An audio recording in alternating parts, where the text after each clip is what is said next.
welcome back to this next video in which we are discussing sarcoidosis. Okay, so we're still discussing the pathogenesis of tuberculosis at the moment, and we're looking at the adaptive immune response to tuberculosis. So we've seen that we're going to produce T helper 1 cells that will be directed against fragments of antigens from the Mycobacterium tuberculosis, and that these are going to go to the sites where the Mycobacterium tuberculosis infection is, and are going to activate macrophages there to kill the Mycobacterium tuberculosis, and this is going to work. This is going to get the Mycobacterium tuberculosis population under control. Now, the formation of granulomas is the next topic. So what actually tends to happen at these sites where you have the Mycobacterium tuberculosis infections is granulomas tend to form. So let me now remind you of the structure of a granuloma. Okay, so remember we breathed in Mycobacterium tuberculosis cells all over our lungs. Okay, so we had them at multiple different sites around the lungs, and at each of those sites where you had a Mycobacterium tuberculosis infection, you're going to get one of these granulomas now forming now that the adaptive immune response has arrived. So, the peripheral portion of the granuloma, remember, this consists of the T helper 1 cells.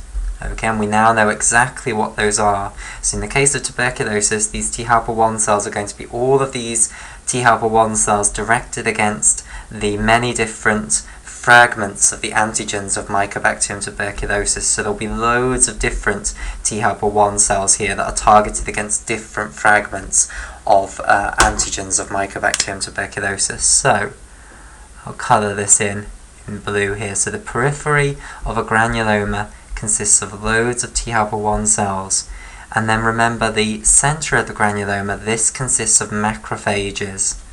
So we'll see these macrophages now. So you're going to have loads of macrophages in the center, and the macrophages, a lot of them have become these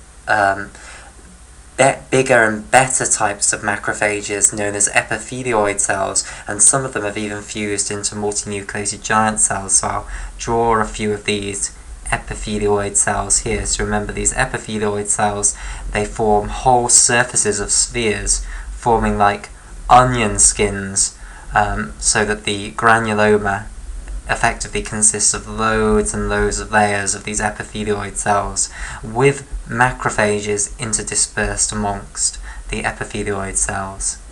Okay, so here these are epithelioid cells, and then right at the center of the granuloma you'll find these very large multinucleated giant cells that are formed from lots of macrophages joining together. So we'll just colour in these different types of cells of the granuloma. So here is a multinucleated giant cell, here is an epithelioid cell, okay, and you'll also have interdispersed around macrophages that aren't either of these more fancy types of cells that have been produced.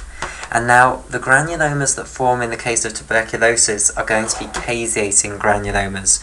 So right at the center you're going to have an area of cell death where macrophages have died fighting the Mycobacterium tuberculosis. So to explain then these granulomas, and we would call these caseating granulomas of tuberculosis, these are things that are these are things that are formed around the areas where the Mycobacterium tuberculosis fight is actually occurring. So you get a huge number of macrophages with a periphery of T helper 1 cells, and the Mycobacterium tuberculosis will be in the center of the granuloma inside the multiple different macrophages here, or macrophage derivatives, which are the epithelioid cells and the multinucleated giant cells.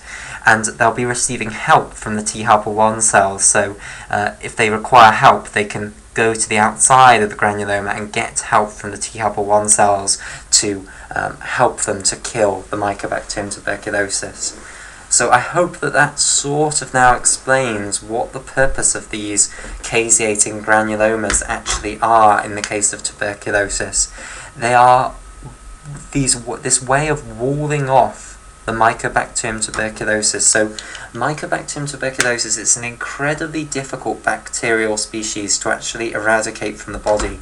So we form these granulomas around them which contain the Mycobacterium tuberculosis. It's right at the centre here, and if it actually wins the fight against a macrophage or a macrophage derivative, then all that's going to happen is the Mycobacterium tuberculosis cells will burst out of that phagocyte, and then they'll just be uptaken by other phagocytes of the granuloma. So they're not going to be able to spread out of the granulomas. So the granuloma is going to contain the Mycobacterium tuberculosis right inside it. Okay, and it's this MTB killing machine, effectively, with the T helper 1 cells helping the macrophages to kill the Mycobacterium tuberculosis. And in this way you can get the Mycobacterium tuberculosis under control. Okay, so the Mycobacterium tuberculosis population will gradually be brought under control. It certainly won't be increasing anymore. The problem is that it's hardly ever actually annihilated. So occasionally, in some people, the formation of these granulomas at the sites where the Mycobacterium tuberculosis is will actually be strong enough to eradicate the Mycobacterium tuberculosis cells completely from the body. However, in most people that does not happen, and instead what you develop is what's known as a latent Mycobacterium tuberculosis infection. Now, what happens in a latent TB infection is still a little bit of a mystery, but what we do know is that the bacterial cells change their behaviour completely. So the Mycobacterium tuberculosis cells, they realise that they are losing the fight now. They realise that the formation of these granulomas are leading to their destruction. Okay, so what they do is they up their game as well. They adopt a different phenotype. They slow down their division hugely, so they adopt this latent phenotype. So here now is the Mycobacterium tuberculosis, which has adopted the latent phenotype. And these latent Mycobacterium tuberculosis cells, they're going to have extremely slow division. So division is going to be slowed down almost to a stop. So they're going to slow their division right down. However, they're going to turn their protective mechanisms right up. So they're going to turn their protection up and their division down. So they're going to double, effectively, their mechanisms to try and prevent themselves being killed.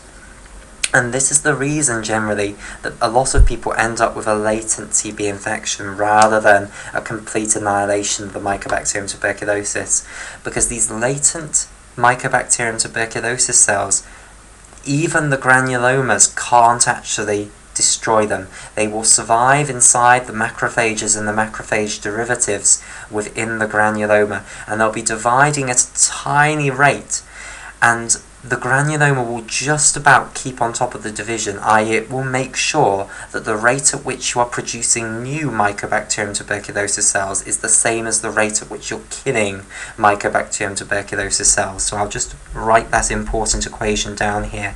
So rate of production is going to equal the rate of killing. Okay, and that's because even though the Mycobacterium tuberculosis cells are extremely difficult to kill, occasionally now in this latent state we will manage to kill them, and that very slow rate of killing will match the very slow rate of division that these latent Mycobacterium tuberculosis cells have.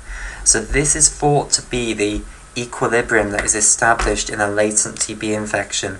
The Mycobacterium tuberculosis cells change their phenotype where they no longer divide very fast, but they have incredibly high protective mechanisms. Again, not dividing very fast is the cost of having the very high protective mechanisms. And now, within the granuloma, it becomes very difficult to eradicate these latent Mycobacterium tuberculosis cells completely, but we do kill them at a rate capable of stopping the population from going up. So we kill them at the same rate as they're being produced, and therefore we keep it stable. We get this dynamic equilibrium where, although we haven't completely eradicated all of the Mycobacterium tuberculosis cells because they're so difficult to eradicate, we are at least killing them at the same rate that they are being produced. And now we've got these lesions within our lung where we've got this process going on and on and on, and it's going to not be affecting the rest of the body, so it's not going to be causing a problem. So we wall off these fights that will be going on permanently once you've been infected with the Mycobacterium tuberculosis. So I hope that's now starting to paint the picture of what actually happens in a latent TB infection. And it's important to understand that if you've got a latent TB infection, you have to maintain the granulomas. So you have to continuously be bringing in new macrophages to kill the Mycobacterium tuberculosis cells and new T helper 1 cells. Okay, so what will be happening is the macrophages here in the center, these will still be releasing interleukin 1 and TNF alpha, and these pro-inflammatory cytokines will be responsible for the recruitment of more macrophages to the granuloma. In addition, you'll continually be reactivating the adaptive immune responses, so some of these macrophages here in the granuloma will go to the lymph nodes and present fragments of antigens of Mycobacterium tuberculosis to the T helper cells to activate more T helper 1 mediated adaptive immune responses, because remember, the T helper 1 cells don't live forever, so you're continuously going to have to be reactivating the adaptive immune response as well. So the maintenance of a granuloma is a continuous thing to keep this latent Mycobacterium tuberculosis under control, because if this cell ever senses the immune response weakening, it will reactivate. Okay, so it will go back to being active Mycobacterium tuberculosis, okay, which is known as a process of reactivation. It'll change its phenotype back to the lower defense, but now it can divide faster, still not particularly fast, but faster than in the latent state, and then its population will go up and up and up in the granuloma. So that process is known as reactivation. So you have to maintain the granulomas once you've got this latent Mycobacterium tuberculosis infection, and this is what happens to most people who are exposed to Mycobacterium tuberculosis. They end up with these latent TB nodules in their lungs, where there is this continual process of keeping the Mycobacterium tuberculosis under control occurring. Okay, right. So what I now just want to mention is what can happen if someone is immunosuppressed and exposed to Mycobacterium tuberculosis. So producing latent TB infections in this way is what will happen if you are immunocompetent. So if your adaptive immune response is working perfectly fine, then this is what will happen to you when you're first exposed to Mycobacterium tuberculosis, most likely. If you're incredibly good, you might actually be able to completely eradicate the Mycobacterium tuberculosis, but that's very rare that people successfully do that. On the other hand, if you are immunosuppressed, and of course, hopefully you will be able to come up with some examples of why you might be immunosuppressed. So the famous examples are, for instance, if you're suffering from AIDS, then you'll have a deficiency of CD4 positive T cells because of the HIV virus killing them. Or if you're taking anti-cancer chemotherapy, that can also lead to you becoming immunosuppressed. Or if you're taking an immunosuppressant, that can also prevent the adaptive immune response from working. So the reason you'd be on an immunosuppressant is if, for instance, you've had an organ transplant to prevent the adaptive immune response attacking the transplanted tissue.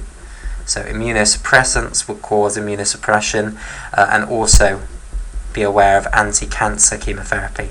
The reason anti-cancer chemotherapy can cause immunosuppression is you'll notice that as part of the adaptive immune response, we need the T helper 1 cell, we need the T helper cells to divide very rapidly at one stage. So remember here, the activated T helper cell had to divide very rapidly, okay, to produce a huge clone of T helper cells here that all have the identical T cell receptor. If you're taking anti-cancer chemotherapy, unfortunately classical anti-cancer chemotherapy has a very blunt mechanism. Cancer is caused fundamentally by cells dividing too rapidly, and the way that classical anti-cancer chemotherapies work is by blocking all cells from dividing. They're very, very powerful drugs, but they're very, very blunt drugs, and therefore they're going to generally stop all cells in your body dividing, which is why they have such extreme side effects. And one of the side effects will then be that you're not capable of launching proper adaptive immune responses. So that will also lead to immunosuppression. So if you're taking anti-cancer chemotherapy, that can also lead to immunosuppression. So any of these reasons, what can actually happen is the TB infection can get very, very bad. So you get an active TB infection. And in this case, what will generally happen is you'll still form granulomas, but they won't be good enough. So rarely will you have immunosuppression to the level where you can't produce any T helper 1 cells at all. So generally you still do produce some T helper 1 cells, you just don't produce enough.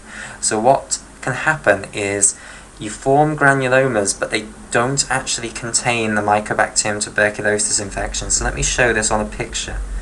So let's have a picture of the lungs here. So let's say this is the right lung, and this will actually do for our purposes. So let's say you formed a granuloma here, but let's say you're immunosuppressed, so the granuloma isn't good enough, okay? What can actually happen is the Mycobacterium tuberculosis now inside there is not going to be contained by this. So gradually the granuloma just ends up expanding and expanding and expanding, and it can become absolutely huge. And in the center of the granuloma you'll have a necrotic portion that has died, where the macrophages, because they're not necessarily the original alveolar macrophages, they're most likely macrophages that have come in through the inflammatory response. So you'll have a big necrotic region at the center where the macrophages have all been killed by the Mycobacterium tuberculosis because the granuloma is failing to actually control it. So gradually the granuloma will just expand and expand and expand, and you'll get a bigger and bigger region of necrosis in the center, and the Mycobacterium tuberculosis population will just be going up and up and up. So this is what's known as progressive pulmonary tuberculosis, and this can occur in people who are immunosuppressed, who are exposed to Mycobacterium tuberculosis. So this is progressive pulmonary TB.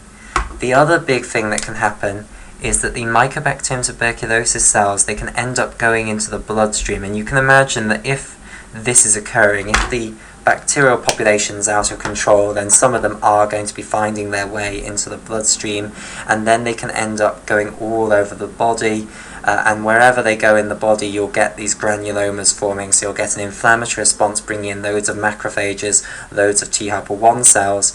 You'll form a granuloma, but again these granulomas won't be containing the bacterium because they're too weak, basically, due to the immunosuppression, and the granulomas will just gradually expand and expand and expand.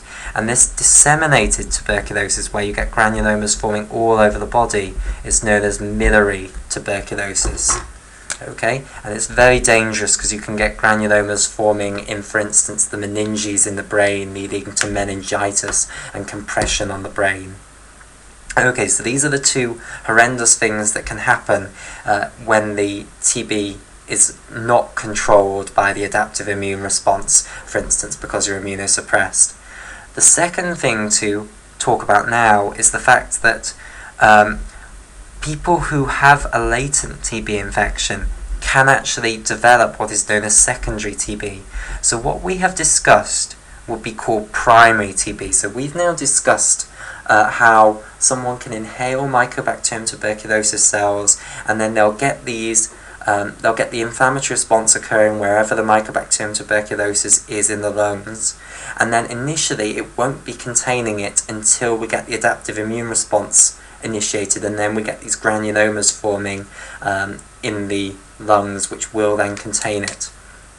For a while, those people that are actually infective and they have an active tuberculosis infection, and this is known as primary TB. So before you've actually developed latent TB, when you've just inhaled the Mycobacterium tuberculosis and it's not at the moment under control, so when we had the inflammatory response but not the adaptive immune response yet, and the Mycobacterium tuberculosis population wasn't under control, we at that point had an active TB infection. Okay, and at that point, if we coughed the Mycobacterium tuberculosis up, we could have then infected someone else, and that's known as a primary TB infection. And we've described how primary TB with the adaptive immune response will become a latent TB infection. What I want to point out is what's known as a secondary tuberculosis infection. So, if someone who had a primary TB infection long ago, which has become a latent TB infection, later in life becomes immunosuppressed for potentially one of these reasons, then the Mycobacterium tuberculosis in the granulomas can sense the reduction in the ferocity of the adaptive immune response that is attacking it on this chronic balanced level, and it can then reactivate, as I've described, and become active Mycobacterium tuberculosis cells once again. And these will then lead to the same things that I've described here. So the granuloma will expand and expand and expand because now the adaptive immune response is not strong enough to actually control the infection. So the granuloma will expand and expand and expand, the necrotic core of the granuloma will expand and expand and expand. And you'll also get the Mycobacterium tuberculosis cells disseminating around the body, so you'll get miliary tuberculosis. And that's known as a secondary TB infection. Okay, so there is the discussion of Mycobacterium tuberculosis infection completed. I just want to absolutely make sure now that people are familiar with what the concept of an active TB versus a latent TB infection are. So in an active TB infection, the Mycobacterium tuberculosis cells are in the active phenotypic state. They are dividing at their reasonably fast rate, which is still a very slow rate of around 24 hours, but it's fast compared to the latent Mycobacterium tuberculosis cells, and their protection is not at its highest. And in this state, you are actually contagious to other people. If you cough up those bacterial cells, those other people who inhale them will get tuberculosis as well. Latent TB is where the infection is very much so under control. The bacterial cells are contained within these granulomas. If you cough, you are not going to cough up these latent Mycobacterium tuberculosis cells because they're very well contained. They are dividing at a very slow rate because they have these incredibly high protective mechanisms, and the cost of those protective mechanisms is slow division. There is some division, and for this reason the granuloma is a dynamic process, and you're continuously having to rejuvenate the granuloma, maintain it. You're continuously having to bring in new macrophages and new T helper 1 cells to maintain an attack on these latent Mycobacterium tuberculosis cells, so that the rate of division is equal to the rate of killing and the infection is completely under control. Okay, that's a latent TB infection. If for some reason later on in your life you become immunosuppressed, then the Mycobacterium tuberculosis cells will sense that the immune response attacking them is weak, and they will reactivate to active Mycobacterium tuberculosis cells, and the infection will spread in these ways described here. Okay, so we'll have a break here, and in the next video we will return to sarcoidosis, and we will see how what we have learnt about Mycobacterium tuberculosis, and I hope you agree that there is similarities here between this and sarcoidosis. This too involves granulomas forming all over the place. Okay, we'll see what this has to do with sarcoidosis.